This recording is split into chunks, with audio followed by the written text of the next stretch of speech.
ಸೋಪ್ನ ತಯಾರು ಮಾಡಬೇಕು ಅಂದ್ರೆ ಎಣ್ಣೆ ಬೇಕು. ಅದೇ ಎಣ್ಣೆ ಕೈಗೆ ಅಂಟಿಕೊಂಡ್ರೆ ಅದನ್ನ ತೊಳೆಯೋದಿಕ್ಕೆ ಸೋಪ್ ಬೇಕು. ವಿಚಿತ್ರವಾಗಿದೆಯಲ್ಲ? ಜೀವನ ಕೂಡ ಇಷ್ಟೇ. ಸಮಸ್ಯೆ ಬಂದಿದೆ, ಜೀವನ ಮುಗ್ದೋಯ್ತು ಅನ್ಕೊಳ್ಬಾರ್ದು. ಅದನ್ನ ನಮ್ಮ ಜೀವನವನ್ನು ಬದಲಾವಣೆ ಮಾಡೋಕೆ ಬಂದಿರೋ ಒಂದು ದಾರಿ ಅನ್ಕೊಳ್ಬೇಕು.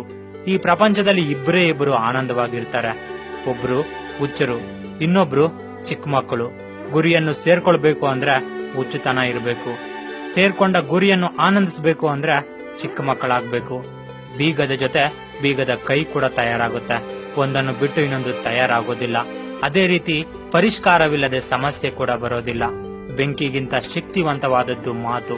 ಒಂದು ಮಾತಿನಿಂದ ಸಂಬಂಧಗಳನ್ನು ಮುರಿಬಹುದು, ಒಂದು ಮಾತಿನಿಂದ ಇಲ್ಲದೆ ಇರೋ ಸಂಬಂಧಗಳನ್ನು ಬೆಳೆಸಬಹುದು.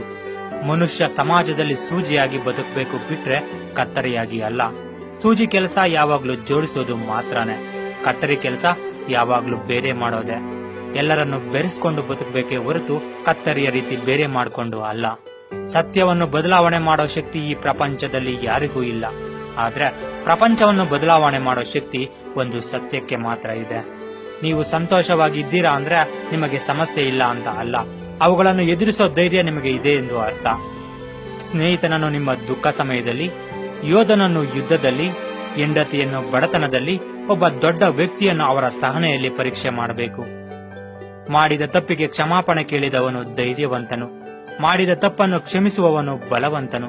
ಕಷ್ಟ ಎಲ್ಲರಿಗೂ ಶತ್ರುವನೇ, ಆದ್ರೆ ಆ ಕಷ್ಟವನ್ನು ಮುಗುಳ್ನಗೆಯಿಂದ ಸ್ವೀಕರಿಸಿದರೆ ಅದೇ ಸುಖವಾಗಿ ನಮ್ಮನ್ನು ಪ್ರೀತಿಸುತ್ತೆ. ಸೋಲು ಇಲ್ಲದವನಿಗೆ ಅನುಭವ ಆಗೋದಿಲ್ಲ, ಅನುಭವ ಇಲ್ಲದವನಿಗೆ ಜ್ಞಾನ ಸಿಗೋದಿಲ್ಲ. ಗೆದ್ದಾಗ ಗೆಲುವನ್ನು ಸ್ವೀಕರಿಸು, ಸೋತಾಗ ಪಾಠವನ್ನು ಸ್ವೀಕರಿಸು. ಸೋತು ವಿಶ್ರಾಂತಿ ಪಡೆಬೇಕಾದ್ರೆ ಆ ಸೋಲು ಕಲಿಸಿದ ಪಾಠವನ್ನು ಓದು, ಆಗ ನೀನೇ ಗೆಲ್ತೀಯ. ಯಾರಿಗಾದ್ರೂ ದಿನಕ್ಕೆ 24 ಗಂಟೆ ಮಾತ್ರನೇ ಇರುತ್ತೆ. ಗೆಲ್ಲುವವನು ಆ 24 ಗಂಟೆ ಕಷ್ಟ ಪಡ್ತಾನೆ, ಸೋಲುವವನು ಆ 24 ಗಂಟೆ ಹೇಗೆ ಕಷ್ಟ ಪಡಬೇಕು ಅಂತ ಯೋಚನೆ ಮಾಡ್ತಾನೆ. ಅಷ್ಟೇ ವ್ಯತ್ಯಾಸ. ಗೆಲ್ಬೇಕು ಅನ್ನೋ ಛಲ, ಗೆಲ್ತೀನಿ ಅನ್ನೋ ನಂಬಿಕೆ, ನಿರಂತರ ಸಾಧನೆ, ಈ ಮೂರು ನಿನ್ನ ಗೆಲುವಿಗೆ ಹತ್ರ ಮಾಡೋ ಸಾಧನಗಳು. ನಾನು ಗೆಲ್ಲೋದ್ರಲ್ಲಿ ಸೋತು ಹೋಗ್ಬೋದು, ಆದ್ರೆ ಪ್ರಯತ್ನದಲ್ಲಿ ಗೆಲ್ತೀನಿ, ಪ್ರಯತ್ನದಿಂದ ಗೆಲ್ತೀನಿ, ಗೆದ್ದೆ ಗೆಲ್ತೀನಿ. ಸ್ವಯಂ ಕೃಷಿಯಿಂದ ಮೇಲೆ ಬಂದವರಿಗೆ ಆತ್ಮವಿಶ್ವಾಸ ಇರುತ್ತೆ ಬಿಟ್ರೆ ಅಹಂಕಾರ ಇರೋದಿಲ್ಲ. ನಿಮ್ಗೆ ಕಠಿಣವಾದಂತ ಸತ್ಯ ಹೇಳ್ತೀವಿ ಕೇಳಿ. ಈ ಭೂಮಿ ಮೇಲೆ ಕಾಣಿಸೋದು ಯಾವುದು ನಿಜ ಅಲ್ಲ. ಒಂದಲ್ಲ ಒಂದು ದಿನ ಎಲ್ಲ ಕಣ್ಮರೆಯಾಗುತ್ತೆ.